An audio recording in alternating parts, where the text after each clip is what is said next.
ગયા વ્યાખ્યાનમાં આપણે જોયું હતું, पिछले व्याख्यान में हमने देखा था कि दिलीप कहते हैं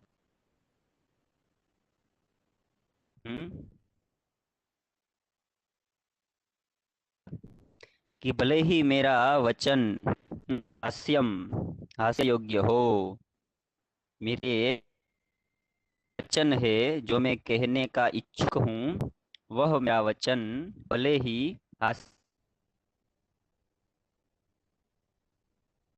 हास्यम वचः, भले ही मेरा वचन हास्य, और तुम भवान प्राणभृताम अंतर्गतम सर्वम भावम वेद, तुम मनुष्यों के मन में स्थित सभी प्रकार के भावों को जानते हो। हम्म? अतः अभिधास्ये, मैं कहूँगा, मेरा वाक्य भले ही हास्यास्पद हो, मैं जो बोलने जा रहा हूँ उससे तुम्हें हंसी आएगी। तुम हंसोगे। क्यों हंसेगा दिलीप? ऐसा क्या बोलना चाह रहा है? यहाँ लिखा है ना, विवक्षु, विवक्षु वक्तुम इच्छु। दिलीप बोलने की इच्छा रख रहा है, तो ऐसा क्या बोलेगा जिससे सिंह को हंसी आए? तो वो हम देखते हैं आगे के श्लोक में। 44 चतुश्चत्वारिंशः श्लोकः, चतुर्थः श्लोकः। श्लोकम शेयर करोमि, मैंने ये श्लोक शेयर किया है, तो आपको दिख रहा है ये स्क्रीन के ऊपर। श्लोकः दृश्यते? आम दृश्यते। अस्तु, तो श्लोकम वदामि एकवारं, मैं श्लोक बोलता हूँ। मान्यः समे स्थावर जंगमानां सर्गस्थिति प्रत्यवहार हेतुः, पुरोरपीदं धनमाहिताग्नेर्नश्यत् पुरस्तादनुपेक्षणीयम्। पुनः वदामि, मान्यः समे स्थावर जंगमानां सर्गस्थिति प्रत्यवहार हेतुः, गुरोरपीदं धनमाहिताग्नेर्नश्यत् पुरस्तादनुपेक्षणीयम्। यहाँ पर क्रियापद नहीं है। जो करोति गच्छति जैसे क्रियापद होते हैं, वैसे क्रियापद नहीं है श्लोक में। एक बार हम इन शब्दों को अलग करते हैं तो हमें पता चलेगा कि कौन कौन से शब्द इसके अंदर से अलग होंगे, कैसे संधि किया है। तो शब्दों को अलग करने से हमें लगभग शब्दों का जो रूप है, उसे उसका ज्ञान हो जाता है। मान यहाँ स को हम सह कर देंगे, सह में। स्थावर जंगमानाम, ये शब्द है, पूरा शब्द है। उसके बाद दूसरी पंक्ति में जो शब्द है सर्ग स्थिति प्रत्यवहार हेतु, ये भी एक पूर्ण शब्द है। गुरोरपीदम, इसमें से हम तीन शब्दों को अलग करेंगे। गुरोरपीदम में से एक होगा गुरोह। गुरोरपीदम में जो बीच में र है, उस र के र में से एक विसर्ग अलग होगा, एक अकार अलग होगा। तो विसर्ग अलग होगा, वो आएगा गुरोह। गुरो के बाद विसर्ग लगेगा, गुरोह। अब अकार बचा है, तो अपीदम, ये दो शब्द बचे। अपीदम दीर्घ ईकार है। हाँ, अपीदम में जो पी इकार है वो बड़ी बड़ी वाली ईकार है। इस बड़ी वाली इकार से हम दो छोटी छोटी इकार कर देते हैं। जो बड़ी ई इकार है उससे दो ह्रस्व इकार कर देंगे, तो शब्द ऐसा बनेगा, अपि इदम। गुरोह अपि इदम। उसके बाद शब्द है धनमाहिताग्नेर नश्यत पुरस्ताद अनुपेक्षणीयम। इसमें से हम अलग करेंगे धनम। धनम अब म आगे चला गया, आधा म, तो आ रहेगा, आहिताग्नेर। आगे जो रेफ है न के ऊपर, हाँ जो रेफ है आहिताग्नेर, जो र दिख रहा है, उसको हम विसर्ग कर देंगे, तो हो जाएगा आहिताग्ने है, धनम आहिताग्ने है।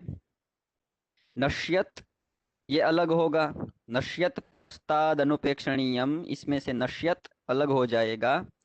पुरस्तादनुपेक्षणीयम, इसमें से दो शब्द अलग होंगे। पुरस्ताद, जो द है बीच में, पुरस्ताद जो द है, उसमें से हम आधा द और ये दो अक्षर अलग करेंगे, तो पुरस्तात अनुपेक्षणीयम। पुरस्तात अनुपेक्षणीयम, इतने शब्द अलग होंगे। तो देखते हैं पद, देखिए, पदच्छेदः मान्यः सः मे स्थावर जंगमानां सर्ग स्थिति प्रत्यवहार हेतुः गुरोः अपि इदं धनम् आहिताग्नेः नश्यत पुरस्ताद अनुपेक्षणीयम। ये हुआ पदच्छेद। संधियों को हमने अलग कर दिया, जोड़े हुए शब्दों को अलग कर दिया, तो ये हो गया पदच्छेद। अब इसमें दो वाक्य है, दो वाक्य है, दोनों वाक्यों का अन्वयी हम कैसे करेंगे, कौन सा शब्द इसमें मुख्य है, तो देखते हैं। पहले वाक्य में मुख्य शब्द है मान्यः। मान्यः, माननीय, आदरणीय, ऐसा अर्थ होगा। और हम इसे ही क्रियापद मान लेते हैं। मान्यः अस्ति, मेरे लिए आदरणीय है। मान्यः आदरणीय, आदरणीय है। सह मान्यः, सह, सह का अर्थ होगा वह मेरे लिए मान्य है। मेरे लिए, इसके लिए शब्द दिया है मैं, तो अब तीन शब्द हो गए, सह, मैं, मान्यः। वह मेरे लिए मान्य है, मान्य है अर्थात माननीय है, आदरणीय है। कौन, कौन आदरणीय है, किसके लिए आदरणीय है, मैं अर्थात मेरे लिए। कौन बोल रहा है, दिलीप। यहाँ पर दिलीप बोल रहा है, तो ऐसा अर्थ होगा कि वह मेरे लिए अर्थात दिलीप के लिए माननीय है। कौन माननीय है, तो यहाँ पर लिखा है, एक शब्द है, बहुत बड़ा शब्द है, सर्ग स्थिति प्रत्यवहार हेतु सह में मान्यः। अब ये बड़ा जो शब्द है, उसका अर्थ हम देखते हैं। सबसे पहले शब्द है सर्ग। सर्ग, सर्ग का अर्थ होगा उत्पत्ति। उत्पत्ति। स्थिति, स्थिति का अर्थ होगा पालन करना। सर्ग अर्थात उत्पन्न करना, सर्जन करना। स्थिति का अर्थ होगा पालन करना। प्रत्यवहार, इसका अर्थ होगा नाश करना, प्रलय करना। तो सर्ग, स्थिति, प्रत्यवहार, ये तीन शब्दों का अर्थ हुआ क्रम से सर्जन, पालन और नाश, प्रलय। हेतु, कारण स्वरूप। जो सर्जन, पालन और नाश करने का कारण स्वरूप है, जो सर्जन करता है, जो पालन करता है, जो प्रलय करता है, वह सह, वह मेरे लिए, मैं मान्य आदरणीय है। वह मेरे लिए आदरणीय है। अब प्रश्न होगा, किसका सर्जन, किसकी स्थिति और किसका प्रलय, किसका नाश, तो उसके लिए एक शब्द दिया है, स्थावर जंगमानाम। स्थावर जंगमानाम। स्थावर का अर्थ होगा स्थिर, जड़, और जंगम का अर्थ होगा चल। जो स्थिर नहीं है, जंगम है, अर्थात लोकानाम, ऐसा अर्थ होगा। स्थावर जंगमात्मकः लोकः, ऐसा कहा कहा जाता है। लोक, लोक यानी ये सृष्टि। सृष्टि कैसी है? सृष्टि में कुछ ऐसे है जो स्थावर है, जैसे वृक्ष है, पहाड़ है, और कुछ जंगम है, जंगम घूमते रहते हैं, जैसे हम है। पशु है, पक्षी है। स्थावर और जंगम की सर्जन, हम्म, इस लोक के सर्जन में, इस लोक के पालन में, और इस लोक के प्रलय में जो कारण स्वरूप है, वह मेरे लिए मान्य है। इतना सब क्यों कहा दिलीप ने? स्थावर जंगमानाम सर्गस्थिति प्रत्यवहार हेतु सह में मान्य। एक शब्द में कह सकते थे कि वह ईश्वर मेरे लिए मान्य है। हम्म वह जो ईश्वर है, जिन्होंने मेरे हाथ को रोका हुआ है, तो वह मेरे लिए आदरणीय है। हाँ, मैं उनकी आज्ञा का उल्लंघन नहीं कर सकता। उन्होंने तुम्हें तुम्हें अर्थात सिंह को यहाँ पर नियुक्त किया है। तुम अपने दायित्व से बंधे हो, तुम अपना कर्तव्य निभा रहे हो, कर्तव्य का पालन कर रहे हो। तो मेरे लिए वह ईश्वर का, हाँ, ईश्वर मेरे लिए आदरणीय है, इतना कह देते तो चलता। लेकिन ईश्वर, ईश्वर कह, कौन ईश्वर है? ईश्वर कौन है? तो कहते हैं ना, कर्तुम अकर्तुम अन्यथा कर्तुम समर्थः ईश्वरः।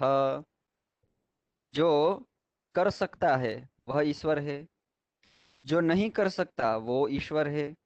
और अन्यथा कर्तुम, जो हमने सोचा भी ना हो वैसा कर सकता है, वो भी ईश्वर ही है। हम्म अर्थात जो करता है वो भी ईश्वर है, जो नहीं करता है वो भी ईश्वर है, और हमने जो सोचा भी नहीं, हमारे विचारों से जो परे है, उसको भी करने वाला ईश्वर ही है। दिलीप ने सोचा नहीं था कि मेरे हाथ में जो अस्त्र है वो ऐसे ही स्तब्ध हो जाएगा। हम्म मैं ऐसे मूर्तिमान हो जाऊंगा, ऐसा सोचा नहीं था। अब जब हो गया है, तो सह में मान्य। चमत्कार विना नमस्कार न होय। चमत्कार के बिना नमस्कार नहीं होता। स्थावर जंगमानाम सर्गस्थिति प्रत्यवहार हेतु सह में मान्य। समस्त लोक के सर्जन, पालन और नाश करने में जो कारण स्वरूप है, वह ईश्वर में मान्य, मेरे लिए आदरणीय है, माननीय है। इतना पर्याप्त नहीं है। मेरे लिए ईश्वर माननीय है, किंतु ईश्वर माननीय है तो ऐसा नहीं है कि मैं इस नंदिनी को तुम्हारे वश में ऐसे ही रख के यहाँ से लौट जाऊं। नहीं, ईश्वर तो मेरे लिए मान्य है ही। और और क्या? गुरोः अपि इदं धनम आहिताग्नेः नश्यत पुरस्ताद अनुपेक्षणीयम। ये दिलीप ने कहा, देखिए, अनुपेक्षणीयम, न उपेक्षणीयम इति अनुपेक्षणीयम, जिसकी हम उपेक्षा नहीं कर सकते, जिसको नजरअंदाज नहीं कर सकते, उसे कहेंगे अनुपेक्षणीयम। ईश्वर मेरे लिए आदरणीय है, और मैं नजरअंदाज भी नहीं कर सकता। किसे? तो गुरो वशिष्ठस्य इदम धनम, जो वशिष्ठ की ये संपत्ति है, इदम यह धनम संपत्ति है, नंदिनी गाय। नंदिनी गाय किसकी संपत्ति है? गुरो हो, वशिष्ठ मुनि की संपत्ति है।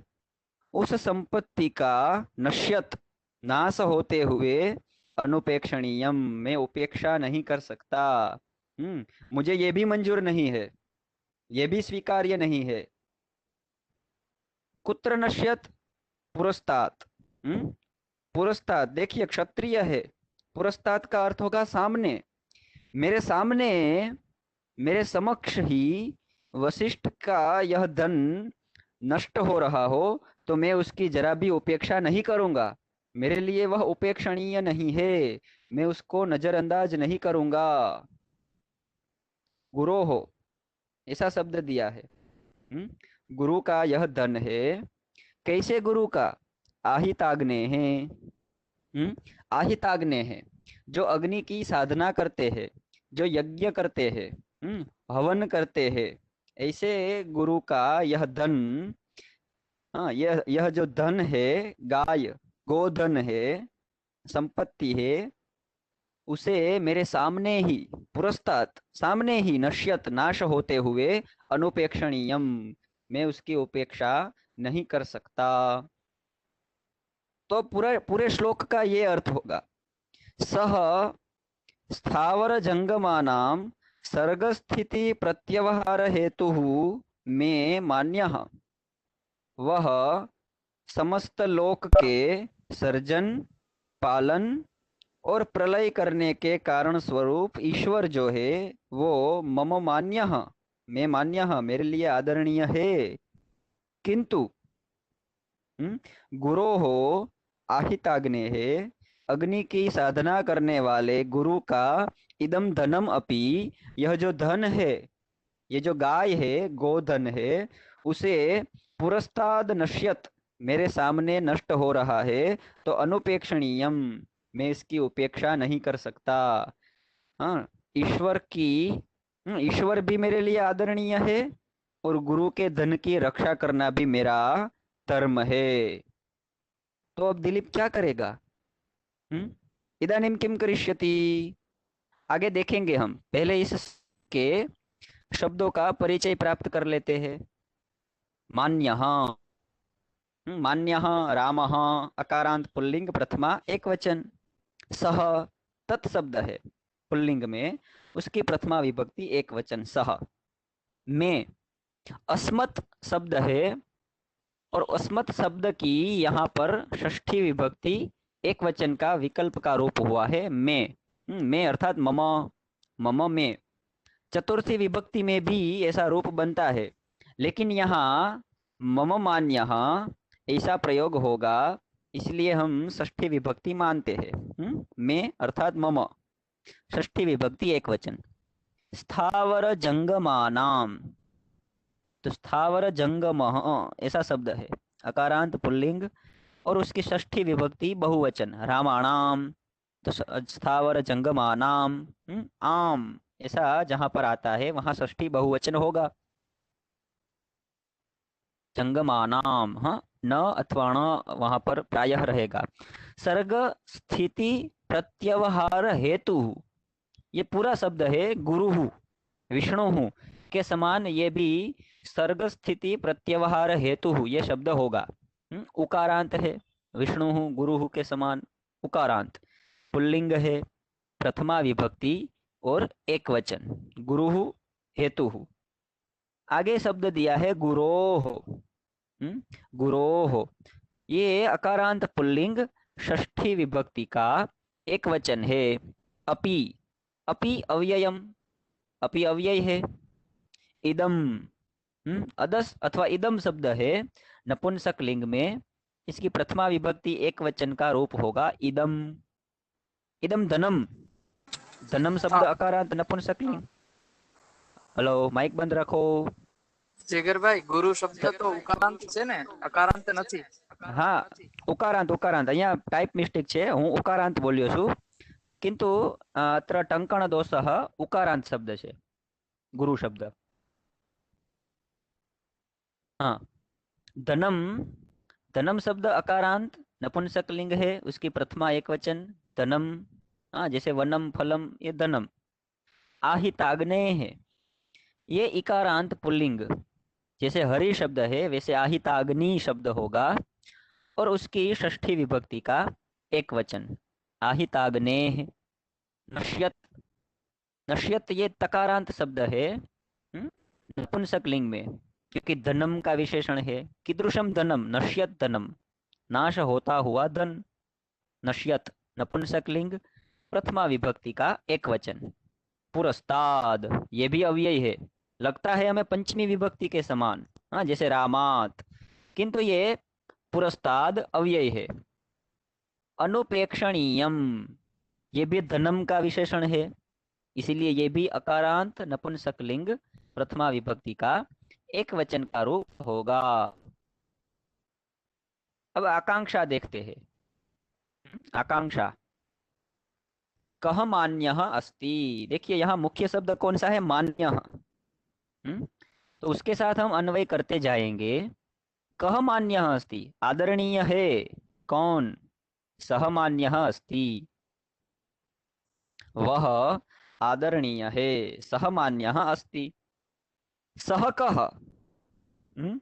हमें भी प्रश्न होता है ना, सह कह, वह कौन? तो कहते हैं सह सर्ग स्थिति प्रत्यवहार हेतु मान्यः अस्ति। वह जो सर्ग सर्जन करता है, स्थिति पालन करता है, प्रत्यवहार नाश करता है, वो मेरे लिए मान्य है। तो फिर से प्रश्न होगा, केशाम, किसका सर्जन, किसका पालन, किसका नाश? सह केशाम सर्ग, ये यहाँ स्वर्ग कर दिया है, देखिए। अत्र टंकण दोषाः सन्ति, किंतु चिंता मास्तु। 45 श्लोक तक आपको जो पीडीएफ भेजी जाएंगी वो एक बार मैं अच्छे से देख लूंगा, प्रूफ कर लूंगा, उसके बाद ही आपको वो श्लोकों की पीडीएफ भेजूंगा। हम्म? तो सर्ग स्थिति प्रत्यवहार हेतु केशाम, तो शब्द दिया है स्थावर जंगमानाम।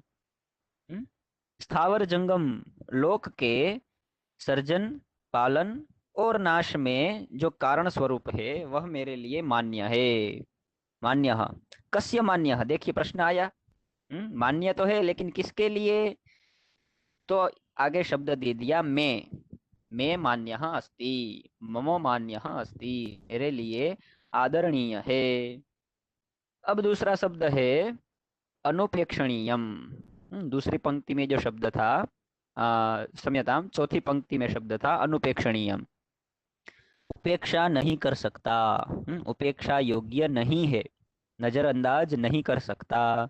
किम इदम धनम, यह जो धन है उसकी उपेक्षा नहीं कर सकता। ये उपेक्षा योग्य नहीं है।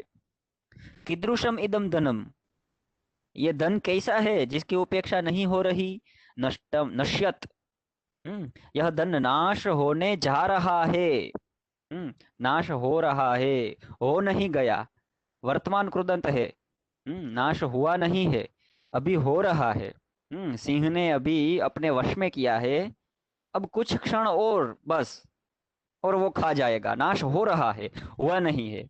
नश्यत धनम, कस्य नश्यत धनम, ये धन किसका है जिसका नाश हो रहा है? तो लिखा है गुरोहो। गुरोहो नश्यत धनम।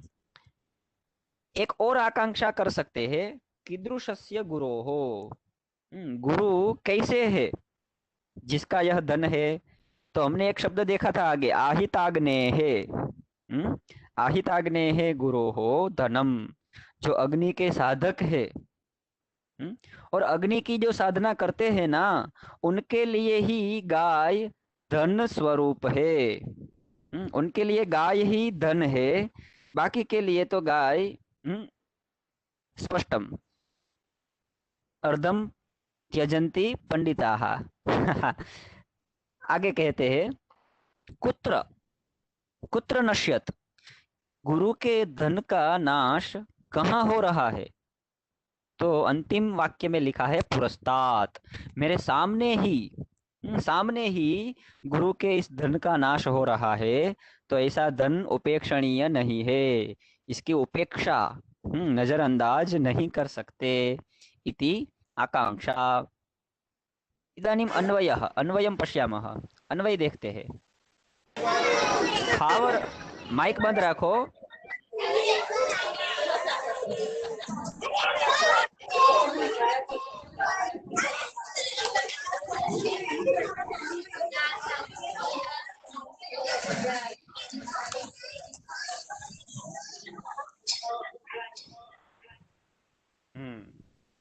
स्वयमेव अस्माभिः करणीयं भवति, एते न कुर्वन्ति। अस्तु तर्हि अग्रे अन्वयं पश्यामि।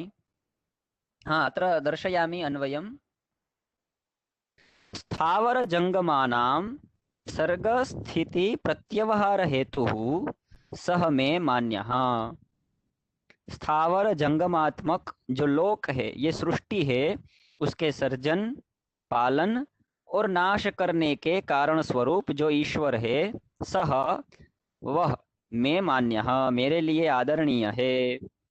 और आदरणीय तो है, और भी पुरस्तात् नश्यत इदम, सामने ही नाश हो रहा इदम, हाँ यह आहिताग्ने है गुरो हो धनम, अग्नि के साधक गुरु का जो धन है, तदपि अनुपेक्षणीयम, हाँ इदम धनम अपि अनुपेक्षणीयम, इस धन की भी मैं उपेक्षा नहीं कर सकता।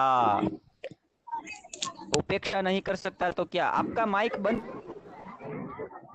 आप चालू है वो बंद कीजिए।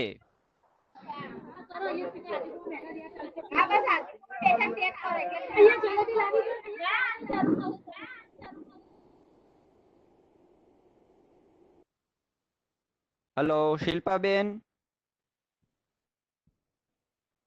તમારું માઇક ચાલુ થઈ જાય છે વારે વારે, તો તમે ધ્યાન રાખો। અને જો વ્યાખ્યાનમાં તમારું ધ્યાન ના હોય તો તમે વ્યાખ્યાનમાં ન જોડાવું હોય તો પણ ચાલશે, પણ અહીંયા ડિસ્ટર્બ થાય છે, એટલે માઇક બંધ રાખો। વચ્ચે વચ્ચે મારે અહીંયાથી બ્રેક કરવું પડે। નહીં સર, એવું નથી, પ્રસંગમાં છે એટલે મેં હા અનુસૂચિત મારું હા હા, બંધ રાખો બંધ રાખો, મેં 2 વાર બંધ કર્યું, બંધ રાખો માઇક। હા તું અસ્તુ, સર પણ કઈ રીતે અત્યારે થયું હતું કઈ ખ્યાલ નહીં, મેં જોયું તું બંધ જ બતાવે છે। હા હા બંધ, હવે બંધ કરી દો, બંધ કરી દો બેન, હવે બંધ કરી દો। पदार्थ, अब हम पदार्थ देखते हैं क्रम से। स्थावर जंगमानाम, तो उसका अर्थ क्या है? चराचराणाम लोकानाम, चर और अचर, चराचर लोक के, चराचर जगतना, सर्ग स्थिति प्रत्यवहार हेतु, सर्जन पालन संहार कारण रूपः, सर्जन पालन तथा संहार के कारण स्वरूप।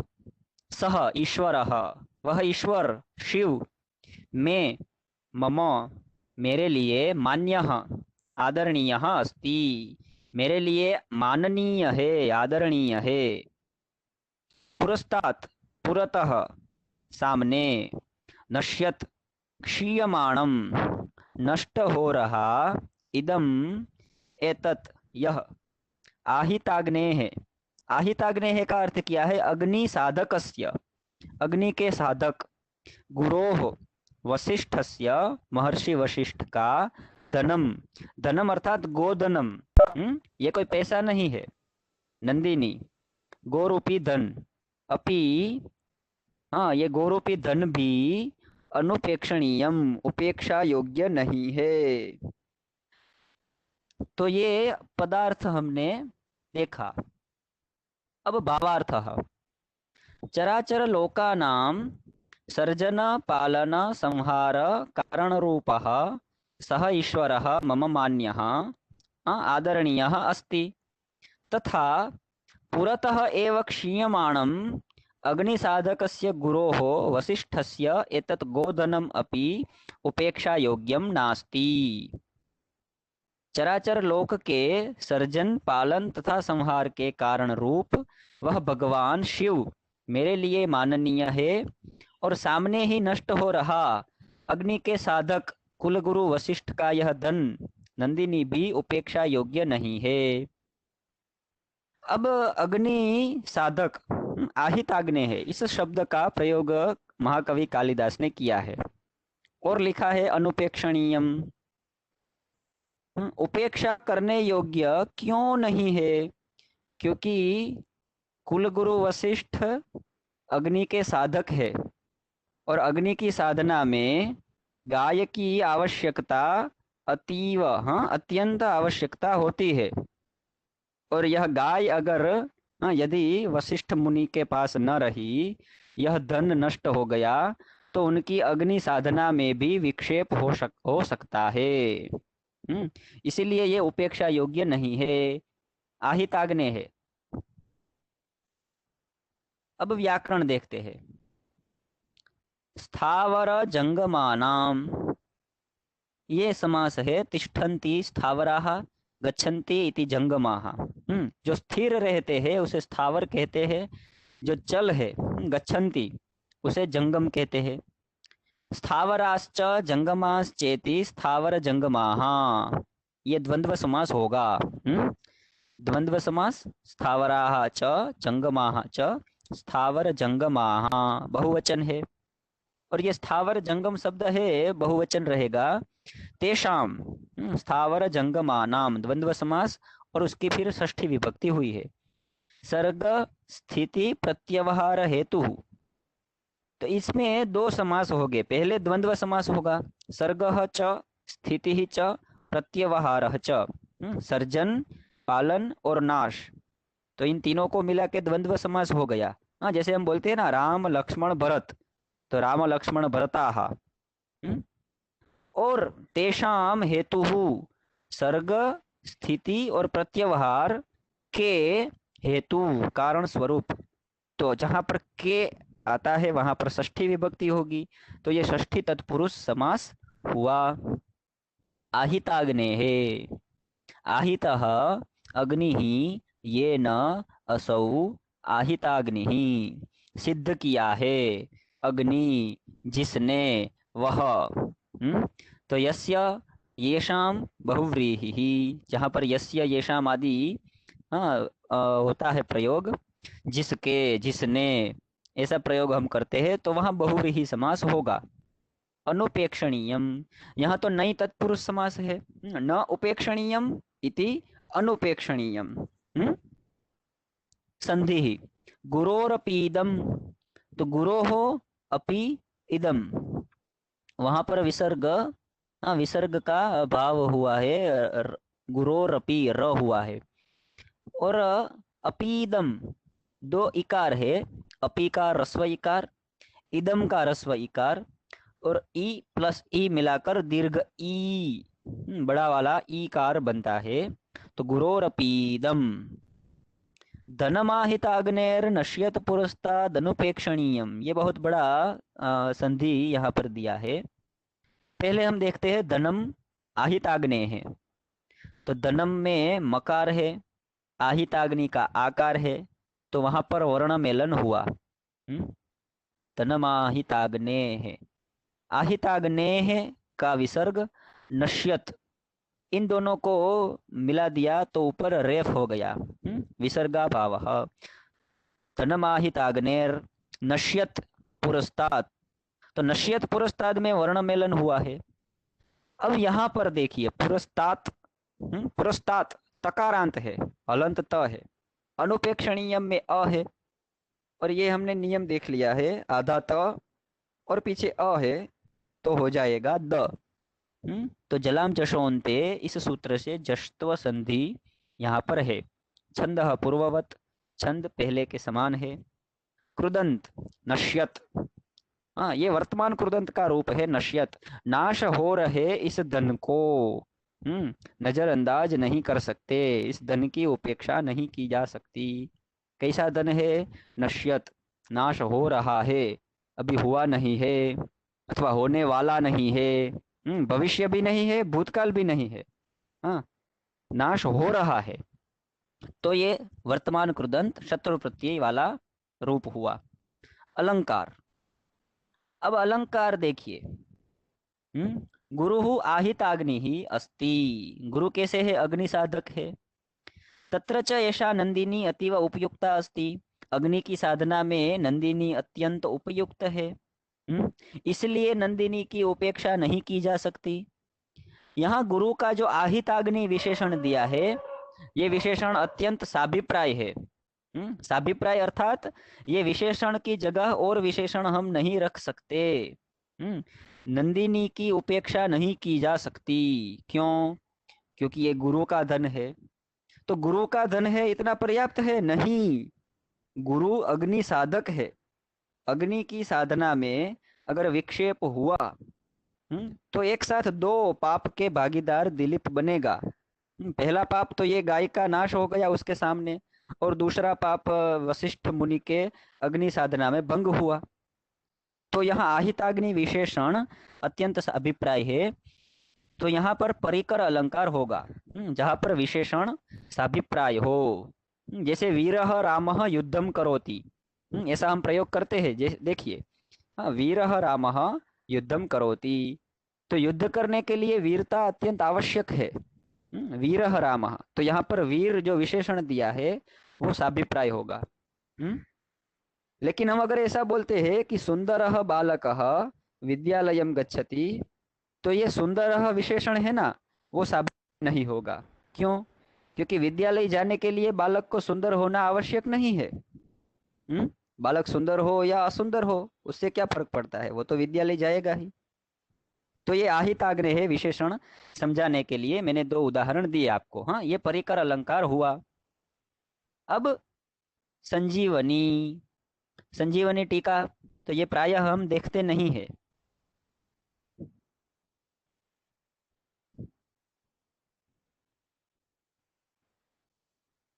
अस्तु तर्हि ये श्लोक यहाँ पर समाप्त होता है। इति कवि कुलगुरु कालिदास कृतौ रघुवंश महाकाव्ये द्वितीय सर्गे चतुश्चत्वारिंशः श्लोकः। यहाँ पर हमारा यह श्लोक समाप्त होता है। अब 45वां श्लोक देखते हैं। अथ पंचचत्वारिंशः श्लोकः।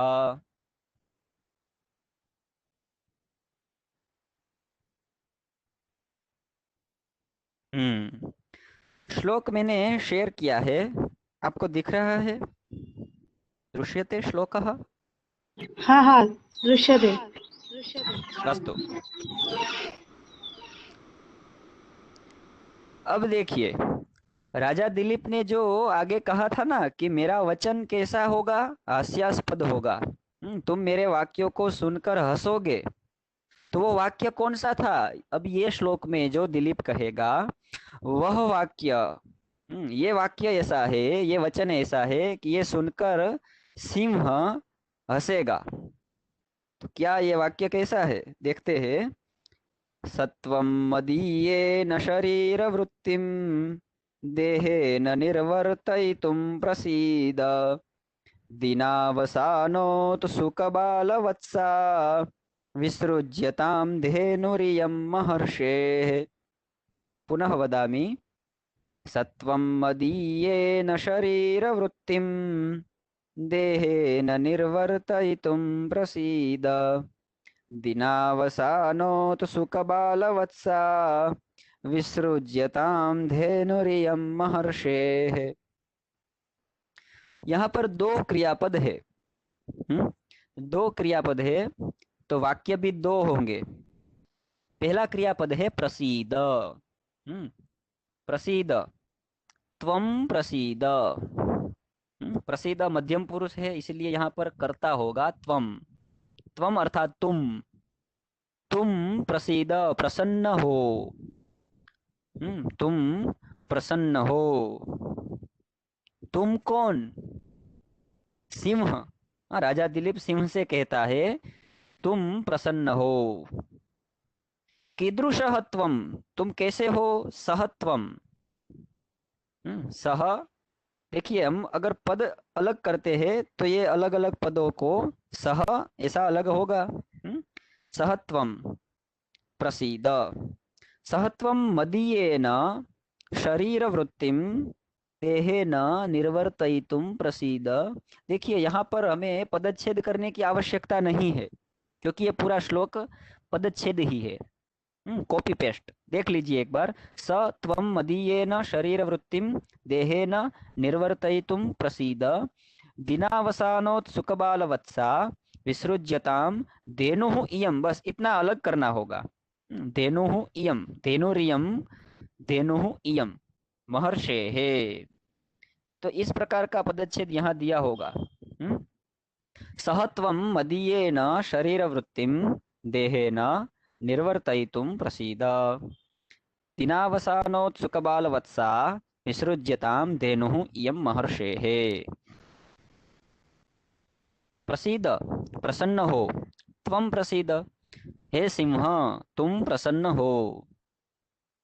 अब सिंह के लिए एक और शब्द प्रयोग किया है, सह। देखिए हमें ऐसा लगेगा कि सह प्रथम पुरुष है और त्वम मध्यम पुरुष है, तो दोनों का एक साथ प्रयोग क्यों किया? प्रथम पुरुष सह, त्वम मध्यम पुरुष है। अगर हम किसी को आप कहते हैं तो उसको ही हम तुम नहीं कहेंगे। वैसे ही यहाँ पर सह लिखा है और फिर लिखा है त्वम, तो ये संस्कृत की एक विशेषता है। जहाँ पर इस प्रकार का प्रयोग हो तो वहां हम सह का अर्थ लेंगे कि पहले जो वर्णन किया गया है वैसे तुम, ऐसा अर्थ होगा। सहत्वम का अर्थ क्या होगा? पहले जिस सिंह का वर्णन किया गया है वैसे तुम मदीयेन, मदीय ऐसा शब्द है, मदीयेन शरीर वृत्तिम, शरीर वृत्ति, शरीर वृत्ति का अर्थ होगा शरीर की वृत्ति, और शरीर की वृत्ति पहली वृत्ति होगी भोजन। शरीर वृत्ति का अर्थ होगा बुभुक्षा, भोजन। निर्वर्तयितुम, बुभुक्षा को शांत करने के लिए, निर्वर्तयितुम शांत करने के लिए। प्रसीद, प्रसन्न हो। किससे? हाँ, बुभुक्षा शांत कैसे होगी? तो राजा ने कहा मदीये न, तृतीया विभक्ति है, देहे न, ये भी तृतीया है। मदीये न देहे न, मेरे शरीर से, मेरे शरीर से तुम अपनी भूख को शांत करने के लिए प्रसन्न हो। तुमने नंदिनी को ग्रहण कर लिया है तो उस नंदिनी को छोड़ दो और मेरे शरीर से अपनी शरीर की वृत्ति, अपनी बुभुक्षा को, अपनी भूख को निर्वर्तयितुम शांत करने के लिए प्रसन्न हो। जैसे कोई बालक होता है, उस बालक ने कोई एक वस्तु हाथ में ले ली है, तो हम उसे छुड़वाने के लिए क्या करेंगे? तुम उसे छोड़ दो, मैं तुम्हें दूसरी वस्तु देता हूँ। तो बालक को भी वैसे प्रसन्न करना पड़ता है। उसे छोड़ दो, तो बालक ऐसे आसानी से तो नहीं छोड़ेगा। छोड़ेगा नहीं, पहले बोलेगा कि चलो वो दूसरी वस्तु जो देने वाले हो वो मुझे दो, पहले छोड़ने वाला हूँ। तो वैसे यहाँ भी प्रसन्न हो ऐसा तो कहा, किससे? मदीयेन देहेन, मेरे शरीर से अपने शरीर की वृत्ति को, भूख को निर्वर्तयितुम शांत करने के लिए प्रसीद, प्रसन्न हो। अब यहाँ पर हम सह का अर्थ लेने का प्रयत्न करते हैं। देखिए, सिंह ने सबसे आगे क्या कहा था? शोणित पारणा, ऐसा एक शब्द आया था। अगर आप में से किसी को याद है तो शोणित पारणा ऐसा एक शब्द आया था। ये नंदिनी मेरे लिए पर्याप्त है, अलम पर्याप्त है। शोणित पारणा, व्रत का पारणा करने के लिए। तो यहाँ सह का अर्थ ऐसा लेंगे कि सिंह भूखा है, क्षुधितः सिंहः, बुभुक्षितः सिंहः। तो ऐसे भूखे तुम मेरे शरीर से अपने शरीर की वृत्ति को, अपनी भूख को निर्वर्तयितुम शांत करने के लिए प्रसीद, प्रसन्न हो। और उसके बदले में तुम्हें क्या करना है? विसृज्यताम, ये क्रियापद दिया है। विसृज्यताम, छोड़ दो, छोड़ दो। का धेनुः, धेनुः विसृज्यताम, गाय को छोड़ दो, नंदिनी को छोड़ दो। किस गाय को? इयम धेनुः, इस गाय को छोड़ दो। कस्य? महर्षे है। अब इस वाक्य को हम उल्टा पढ़ेंगे ना तो ये अन्वय हो जाएगा। देखिए, महर्षे है इयम धेनुः विसृज्यताम, महर्षि वशिष्ठ की इस गाय को छोड़ दो। अब तीसरी पंक्ति में गाय के लिए एक बहुत अच्छा विशेषण दिया है। देखिए, ऐसे ही दिलीप नहीं कह रहा कि गाय को छोड़ दो। ये गाय कैसी है? एक तो तुमने इसे पकड़ रखा है तो ये भय हो चुकी है, और इतना ही नहीं, इसके मन में भय तो है। मात्र भय नहीं है। दिनावसानोत्सुक बालवत्सा, दिन अर्थात दिवस, अवसान यानी पूरा हो गया है। दिन अवसान, दिवस पूरा हो रहा है, ये दिन ढल गया है, उस वजह से, उस कारण से उत्सुक, ये नंदिनी उत्सुक है। किसके लिए उत्सुक है? बालवत्सा, इसके बछड़े के लिए। नंदिनी अपने बछड़े को देखने के लिए अत्यंत उत्सुक है, क्योंकि अब दिन ढल गया है। पूरे दिन अगर माता अपने बालक को नहीं देखती तो कोई बात नहीं, उसे पता होगा कि यहाँ खेल रहा होगा या काम पे गया है, ये है वो है, लेकिन शाम ढलने पर उसे अपने पुत्र को देखने की उत्सुकता होती ही है। दिनावसानोत्सुक बालवत्सा, तो अब दिन ढल गया है, तुम मेरे शरीर को खाओ, लेकिन इस नंदिनी को, महर्षि की गाय को छोड़ दो। हाँ, क्योंकि ये दिन ढलने से अपने बाल वत्स को, हाँ, अपने बालक को, अपने बछड़े को देखने के लिए अत्यंत उत्सुक है। हाँ, और वो बछड़ा भी उत्सुक होगा। वो बछड़ा भी माता को देखने के लिए उत्सुक होगा। यहाँ दोनों तरह का समास कर सकते हैं हम, देखिए। दिवस ढल जाने से उत्सुक अपने बाल वत्स वाली नंदिनी, अथवा दिन ढल जाने से जिसका बाल, जिसका बालक, जो वत्स बछड़ा है, वो उत्सुक है। माता भी उत्सुक है और बछड़ा भी उत्सुक है। तो ऐसी गाय को तुम छोड़ दो, जिसका वत्स उत्सुक है, अथवा जो अपने वत्स के लिए उत्सुक है। ऐसी गाय को तुम छोड़ दो। अब पद परिचय देखते हैं। सह, तत्, तत् शब्द है पुल्लिंग प्रथमा विभक्ति एक वचन। हाँ, सह तौते। त्वम, त्वम शब्द युष्मत सर्वनाम शब्द होगा। अगर हम किसी पुरुष को कहेंगे तो भी त्वम, स्त्री से कहेंगे तो भी त्वम। तो ये सर्वनाम है प्रथमा विभक्ति का एक वचन। मदी, मदीये न, मदीयम, ऐसा शब्द होगा, मदीयम। अकारांत नपुंसक लिंग प्रथमा विभक्ति का एक वचन। अरे, तृतीया विभक्ति है, क्षम्यताम, यहाँ पर प्रथमा लिखी है लेकिन तृतीया है। मदीये न, तृतीया विभक्ति का एक वचन। या तो देहेन में भी ऐसा ही होगा। हाँ, तृतीया है, यहाँ प्रथमा लिखा है। टंकण दोषः अस्ति, मदीयेन देहेन, इन दोनों में तृतीया विभक्ति है, तो प्र के स्थान पे हमें त्रु पढ़ना है, प्रथमा की जगह पर ये तृतीया होगी।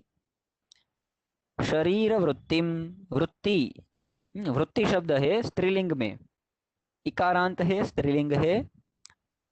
यहाँ आ लिखा है, अरे रे, बहुत टंकण दोष है इसमें, ये मुझे करना पड़ेगा। इकारांत शब्द है स्त्रीलिंग का द्वितीय एक वचन। निर्वर्तयितुम, तो जहां पर तुम आता है, हाँ, कर्तुम, खादितुम, गंतुम, हसितुम, तो वो सब शब्दों को हम अव्यय कहेंगे। लेकिन कैसा अव्यय है? तो तुमुन्नंतम अव्ययम, जिसके अंत में तुमुन होता है, तुमुन, तुम, ऐसा अव्यय है। प्रसीद, प्र उपसर्ग के साथ सद धातु है, प्रसादन के अर्थ में, प्रसन्न करने के अर्थ में, उसका लोट लकार है। प्रार्थना करते हो अथवा आज्ञा करते हो तो लोट का प्रयोग होगा।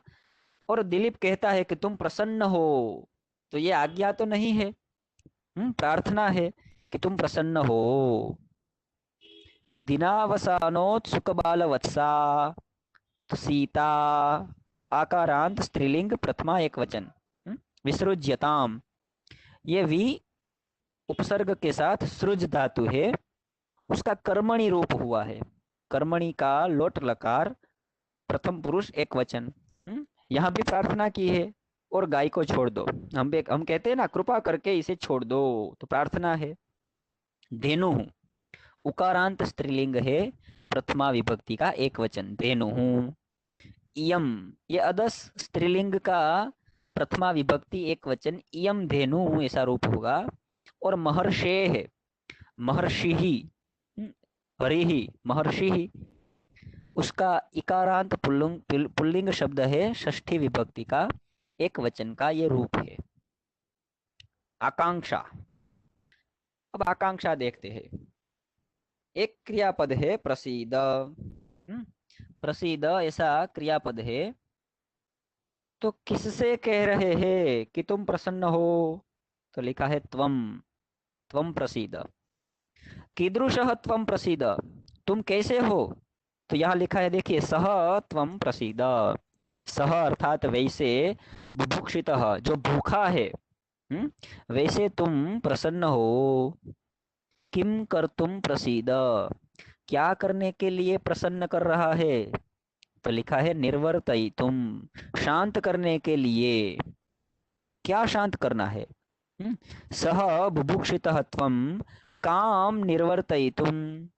तो लिखा है शरीर वृत्तिम, शरीर की वृत्ति को अर्थात भूख को शांत करने के लिए प्रसन्न हो। कीदृशेण देहेन शरीर वृत्तिम निर्वर्तयितुम प्रसीद। पहले लिखा है के न। हाँ, देखिए, भूख शांत करने के लिए प्रसन्न तो हो, लेकिन किस से? तो लिखा है देहेन, देह से। अब प्रश्न होगा कि किसके देह से? कीदृशेण देहेन। तो लिखा है मदीयेन। अरे मैं क्षत्रिय हूँ और किसी का देह क्यों दूं? मदीयेन देहेन, मेरे देह से अपने शरीर की भूख शांत करो। हम्म, ओ शिवी राजा का प्रसंग भी हमने पढ़ा होगा कहीं पर। शिवी नाम का राजा है, तो वो एक पक्षी की जान बचाने के लिए अपने शरीर का त्याग करता है। तो यहाँ दिलीप भी, क्षत्रियों का ये धर्म था वैसा बोल रहा हूँ। कह अथवा का विसृज्यताम। आजकल क्षत्रिय राज्य के लिए अथवा शासन में कुछ अलग धर्म हो गया है। धर्म तो है, देखिए, गाय की रक्षा करना, पशुओं की रक्षा करना, लेकिन ये क्षत्रिय राजा दिलीप रक्षण करने के लिए सिंहासन पर बैठा है। इसलिए उसको ये धर्म का पालन अवश्य करना है। आसन पर बैठे हैं, उसका पालन करना है। इसलिए आगे विसृज्यताम, ये एक क्रियापद है, छोड़ दो। किसे छोड़ना है? तो लिखा है धेनु। का विसृज्यताम, इयं धेनु विसृज्यताम। कस्य धेनु? महर्षे है धेनु। हाँ, महर्षि वशिष्ठ की धेनु को। कीदृशी, महर्षि वशिष्ठ की धेनु कैसी है? तो उसके लिए एक विशेषण दे दिया, दिनावसानोत सुकबाल वत्सा। ये हो गई आकांक्षा। इदानीम अन्वयम पश्यामः। सह त्वं मदीयेन देहेन शरीरवृत्तिं निर्वर्तयितुं प्रसीद। ऐसे तुम अर्थात भूखे तुम मदीयेन देहेन, मेरे शरीर से, शरीर वृत्तिम निर्वर्तयितुम प्रसीद, अपनी भूख को शांत करने के लिए प्रसन्न हो। क्योंकि दिनावसानोत सुख बालवत्सा, हाँ, दिवस ढलने से उत्सुक बालवत्स वाली, वछड़े वाली महर्षे है, महर्षि वशिष्ठ की, इयम धेनु, इयम धेनु, ये गाय जो तुमने पकड़ के रखी है, उसे विसृज्यताम, गाय को छोड़ दो। पदार्थः सह, सह का अर्थ यहाँ सीधा कर दिया है, बुभुक्षितः। इस प्रकार के भूखे, त्वम सिंहः, तुम, मदीयेन देहेन, मम शरीरेण, मेरे शरीर से, शरीर वृत्तिम अर्थात जीवनम, अपना जीवन निर्वाह, निर्वर्तयितुम संपादयितुम करने के लिए, अपना जीवन निर्वाह करने के लिए प्रसीद, प्रसन्न हो, प्रसन्न भव, प्रसन्न था। दिनावसानोत सुकबालवत्सा, इसका संस्कृत किया है दिवसांते वत्सम दृष्टुम उत्सुका। दिवस अंत हो गया है तो अपने बछड़े को देखने के लिए उत्सुक। महर्षे है, वशिष्ठ मुने हैं, वशिष्ठ मुनि की, इयम ऐशा, इस धेनु नंदिनी गाय को, विसृज्यताम त्यज्यताम छोड़ दो, आ गाय ने छोड़ी दे। भावार्थः एवं बुभुक्षितः त्वं मम शरीरेण जीवनवृत्तिं सम्पादयितुं प्रसन्नः भव। मम शरीरम खादित्वा प्रसन्नः भव। देखिए ऐसा लिखा है अंदर, मेरे शरीर को खाकर प्रसन्न हो। दिवसान्ते वत्सं द्रष्टुम उत्सुका, वशिष्ठ मुनेः एषा धेनुः नंदिनी त्यज्यताम। इस प्रकार के भूखे तुम मेरे शरीर से अपना जीवन निर्वाह करने के लिए प्रसन्न हो।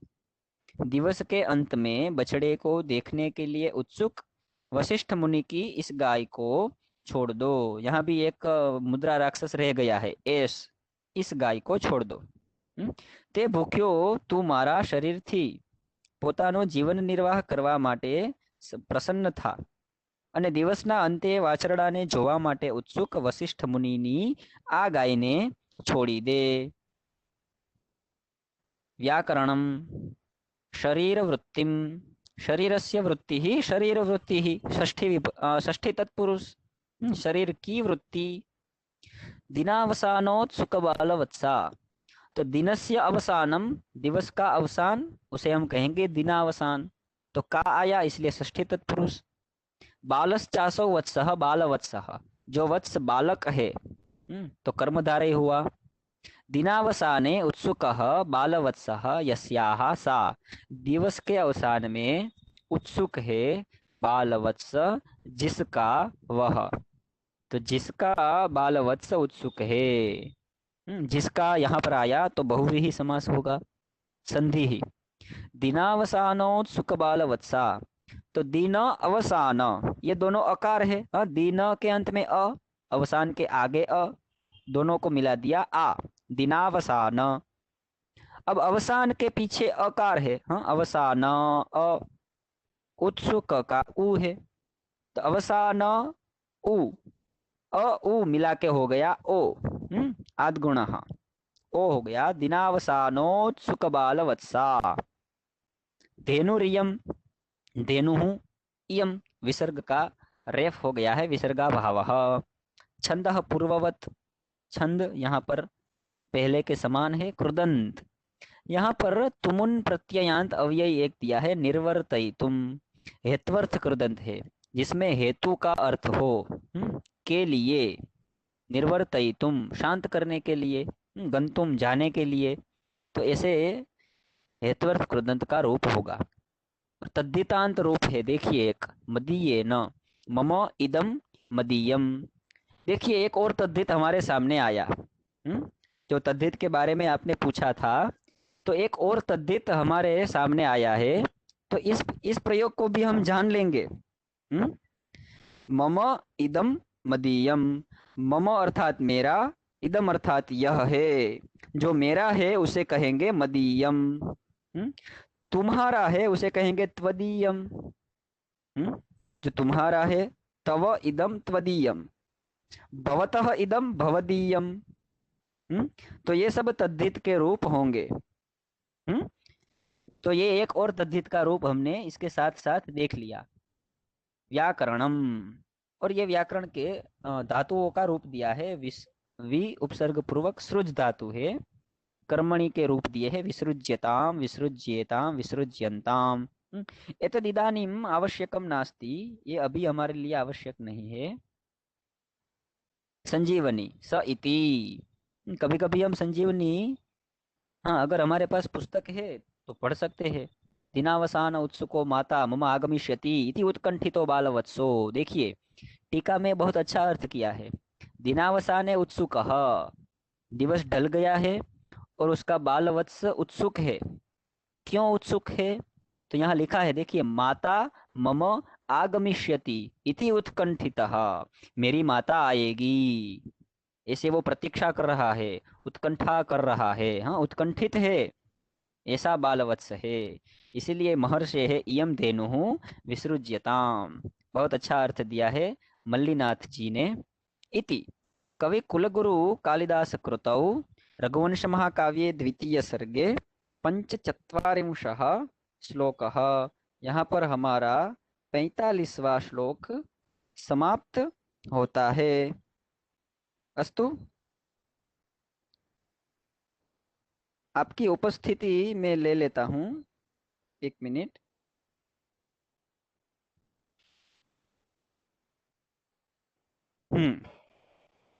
अस्तु, उपस्थितिः भवतां स्वीकृता। इदानीं मिलामः अग्रिमे गुरुवासरे। अब आगे के गुरुवार को हम मिलेंगे। तावत् पर्यन्तं नमो नमः।